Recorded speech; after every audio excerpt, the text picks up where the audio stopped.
हमारे जीवन में विभिन्न प्रकार की घटनाएं होती रहती हैं, जिनमें से कुछ नकारात्मक हो सकती हैं। यह जीवन को चुनौतीपूर्ण और उतार चढ़ाव से भरा हुआ बना सकती है। कुछ लोग जीवन में स्थिरता पसंद करते हैं और थोड़ी सी भी अस्थिरता उन्हें परेशान कर देती है। एक बार एक संत ने लोगों को शांतिपूर्ण और सकारात्मक जीवन जीने का तरीका सिखाया।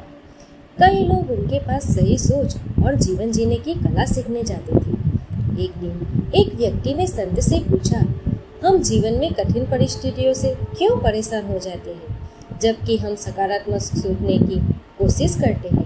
कृपया हमें कोई तरीका बताइए जिससे हम नकारात्मकता और अस्थिरता के बीच भी अपने मन को सकारात्मक दिशा में ले जा सकें। संत ने सरलता से उत्तर दिया, तुम समस्याओं का हल बाहर खोजते हो, जबकि समाधान तुम्हारे स्वयं के सोचने के तरीके में है। यह कहना आसान है कि नकारात्मक मत सोचो, लेकिन इसे वास्तव में करना और इसके दबाव को महसूस न करना एक अलग बात है। वह व्यक्ति सोचने लगा कि बिना नकारात्मकता के जीवन समुद्र के बिना पानी की तरह असंभव है।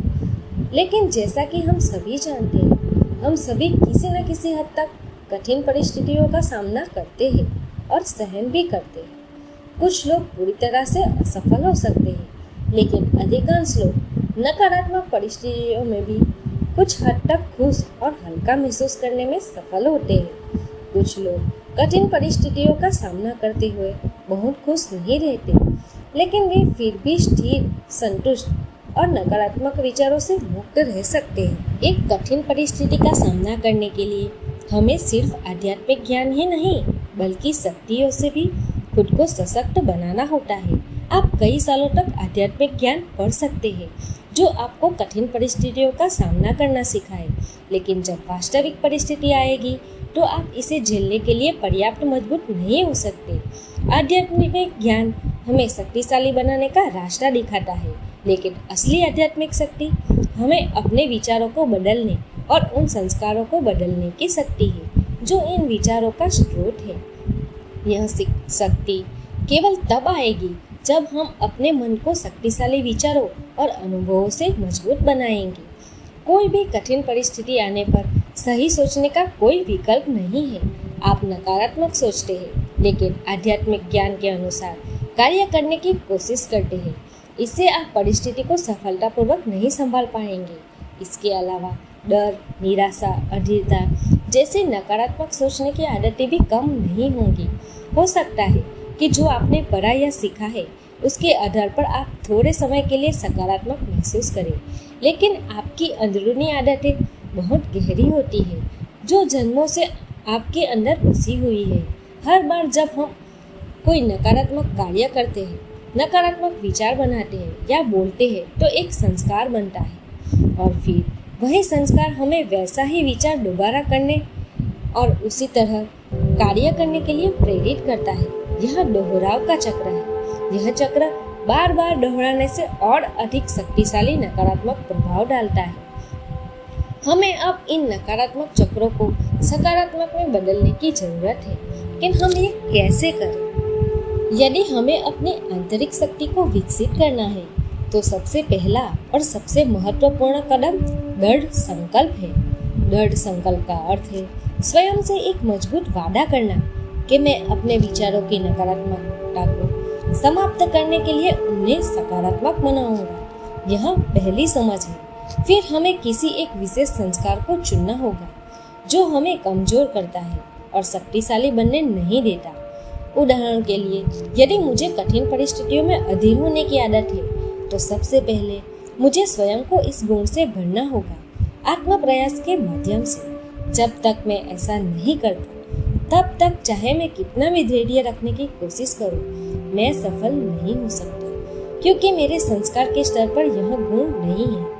और जब तक यह कमजोरी पूरी तरह से मिट नहीं जाती, मेरे लिए धैर्य रखना कठिन होगा।